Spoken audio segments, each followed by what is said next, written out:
आज हम ward number 13 नया खीरा गांव में आंगनबाड़ी पर है, जहां पर हमारी आज मैडम ममता चतुर्वेदी एएनएम पद पर हैं।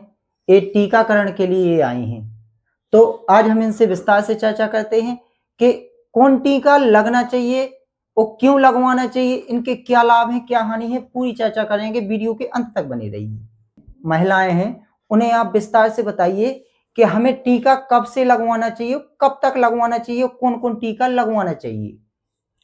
जी, जब बच्चे का जन्म होता है तो जन्म के समय इनके लिए बीसीजी, ओपीवी, हेपेटाइटिस डोज दिया जाता है। जो जन्म होता है उस 24 घंटे के अंदर लगना ही चाहिए।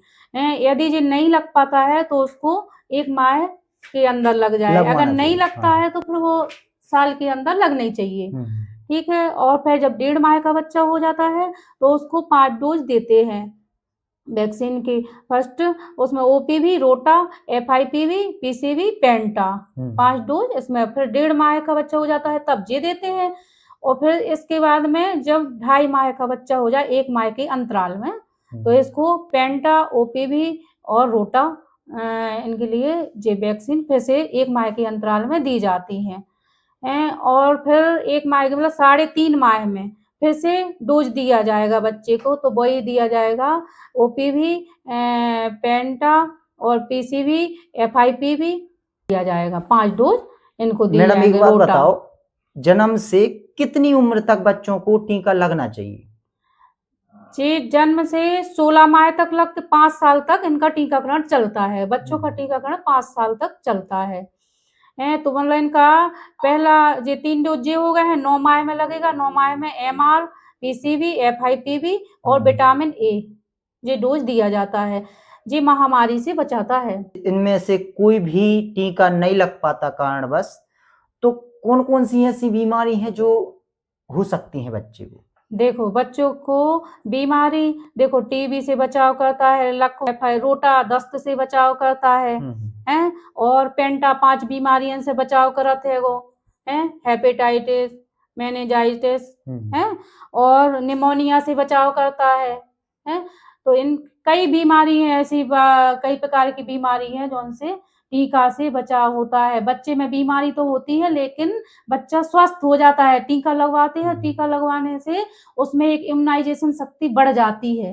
रोगों से लड़ने की क्षमता ये अच्छी हो जाती है, मस्त हो जाती है। जहाँ से बीमार बच्चा हो तो हैंगे लेकिन जल्दी ठीक हो जाते हैं। देखो आने पर उन्हें जल्दी मतलब उनकी इम्यूनिटी शक्ति बढ़ जाती है। इम्यूनिटी शक्ति उनकी बढ़ जाती है। मैडम बहुत सी महिलाएं हैं ऐसी गांव की जो टीका लगवाने से बहुत बचती हैं। उनके लिए आप एक संदेश दें जो टाइम टू टाइम टीका लगवाती रहें बच्चों को। उनके लिए देखो, उनको 1.5 माह पर उनको हम लोग बुलाते हैं, फोन करके उनको बुलाते हैं कि आओ भैया टीका लगवाओ। और इनको आंगनबाड़ी को बोलते हैं, ड्यू लिस्ट बनाते हैं इनकी ड्यू लिस्ट, और इनको टीका लगवाने से भैया आओ। अपने बच्चों को उनको बताते हैं 5 बीमारी बचाव करता है, आप आइए हैं। और कार्ड को भी सुरक्षित रखो, कार्ड भी जरूरी है हैं। और बच्चे को कोई बीमारी पहले से रहती है तो उसको टीका नहीं लगाते हैं, उसको कुछ वेट करवाते हैं, भैया ठीक है, ये बच्चा ठीक हो जाए तो मतलब तब लगवाना टीका। अभी हमारे वार्ड नंबर 13 के बबलू कुशवाहा जो साथ में जुड़े हैं वो अपनी नातिन को लेके आए हैं। थोड़ा आप बताएं कि आपको इन्होंने फोन करके बुलाया या आप खुद इच्छुक थे टीका लगवाने के? हमारे आंगनबाड़ी केंद्र की जो कर्मचारी हैं उन्होंने हमको फोन भी किया था और हमें इच्छुक थे हम लगवाने के लिए, इसलिए हम टीका लगवाने के लिए आए। क्या सारे टीका लगवाओगे? हाँ, सारे टीका लगवाएंगे। चलो बहुत बहुत धन्यवाद। हम भी सभी महिलाओं से कहना चाहते हैं कि जो भी टीके होते हैं वो समय बाय समय लगवाते रहें। इनसे बच्चों को बीमारी नहीं आती है, और अगर आती भी है तो इनके अंदर इतनी इम्यूनिटी शक्ति क्षमता इतनी बढ़ जाती है कि उन बीमारियों का ज्यादा प्रभाव नहीं पड़ता है।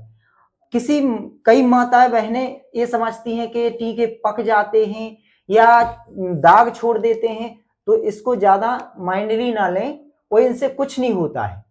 ये हमेशा सरकार ने कुछ चीजें बनाई हैं तो बहुत सोच समझ के इसका परीक्षण किया गया है। इससे कोई खतरा नहीं होता है बच्चों को। इसलिए हर टीका टाइम पर अपनी आंगनवाड़ी केंद्र जाएं और टाइम पर लगवाएं।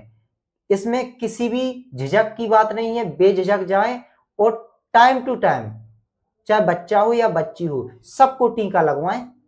सभी को। हमारे साथ थी ममता चतुर्वेदी, बात करके बहुत अच्छा लगा।